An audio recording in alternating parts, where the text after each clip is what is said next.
Hello and welcome once more to Red Gaming Tech. My name is Amata. Today is the 21st of December and I have a rather interesting rumour for you today regarding Microsoft, and well, the rumour is thus that Microsoft will apparently be unveiling their very own virtual reality headset at E3 2015. Now, as I said, this is a rumour, so do treat it as such, but I think it would make perfect sense for Microsoft to be working, or at least considering working, on their own virtual reality device. Of course, virtual reality is very much the up-and-coming thing, could potentially be the next huge innovation in gaming. I definitely think it has the potential to be so. And of course, we've got the Oculus Rift, and then of course Sony have got their own device upcoming with Project Morpheus. We've got Gear VR and a couple of mobile VR devices as well. And so it would make sense for Microsoft to enter the fray with their own device.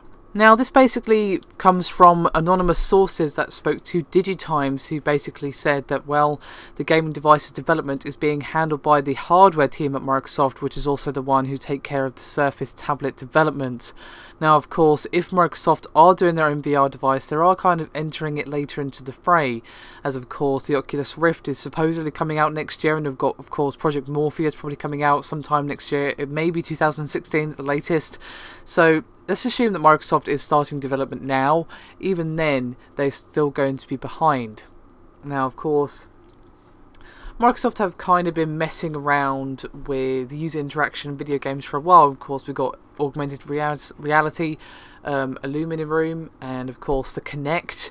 So it would kind of make sense for them to going into VR, as well as of course the reasons that I've given, that of course their main competition, that being Sony, is also doing the same. I'd love to see them do it. I think the more competition the better, the more people working on VR devices the better, the more potential for VR to be successful if big names like Microsoft and Sony are all working on it. I think it definitely could be the next wave of the future, but of course we do need that developer support, so let's hope we get confirmation or denial from Microsoft on this soon, and I'll see you next time.